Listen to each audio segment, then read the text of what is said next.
Shalom saudara sekalian, selamat pagi, kiranya berkat Tuhan melimpah dalam hidup kita. Hari ini saya akan menyampaikan renungan dengan judul, Dengarkan Pendapat dari Sisi Lain.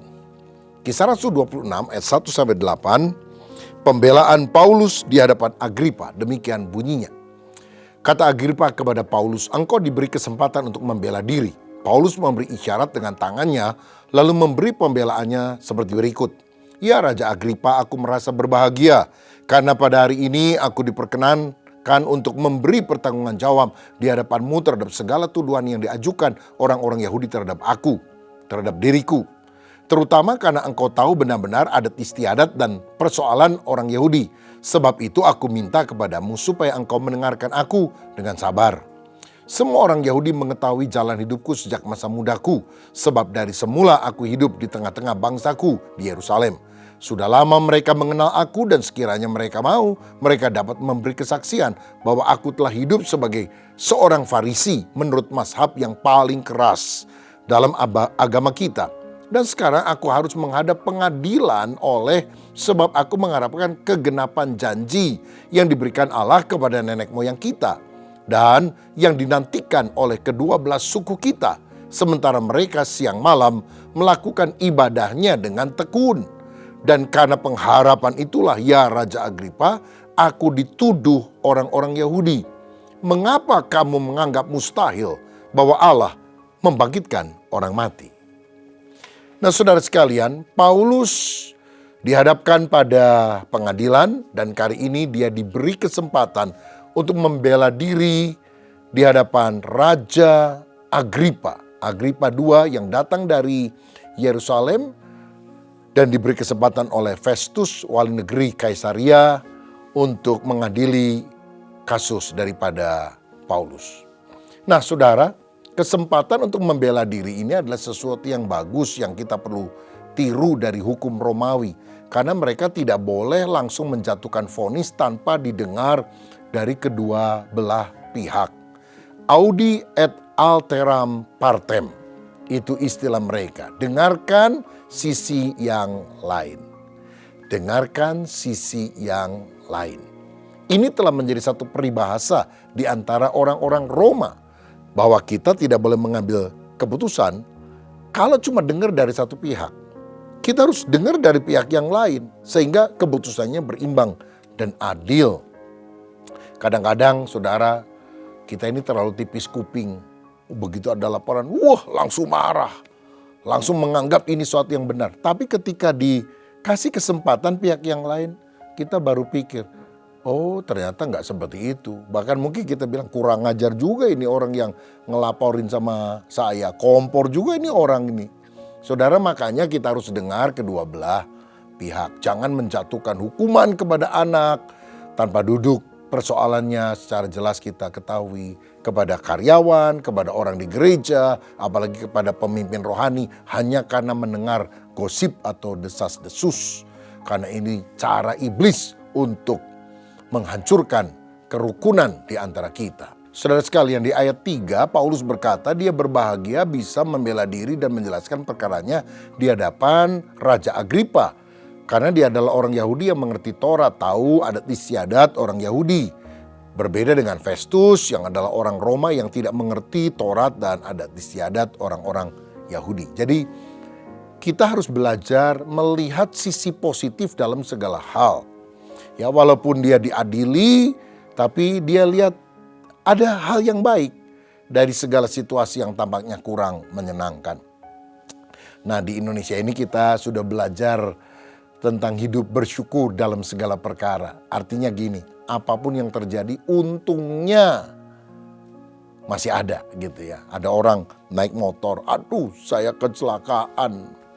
Waduh, tangan kiri saya akhirnya patah, harus digips. Tapi untung bukan tangan kanan. Jadi saya masih bisa nulis-nulis dan bekerja dengan tangan kanan saya. Masih ada untungnya begitu saudara.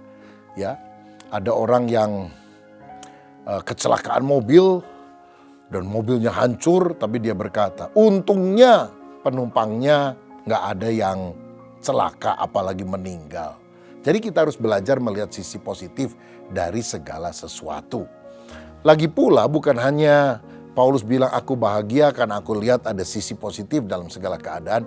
Pengadilan ini adalah kesempatan untuk Paulus bisa memberitakan Injil. Dan dia tidak malu mengakui Yesus dan memberitakan Injil kepada para pembesar, baik pembesar Yahudi maupun pembesar Romawi.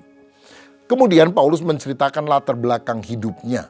Bahwa dia adalah orang Farisi yang memiliki pengharapan akan kebangkitan orang mati.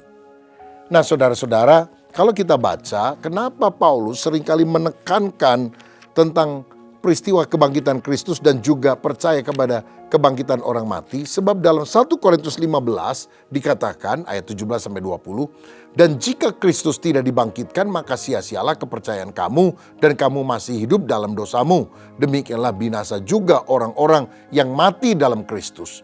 Jikalau kita hanya dalam hidup ini saja menaruh pengharapan pada Kristus, maka kita adalah orang-orang yang paling malang dari segala manusia.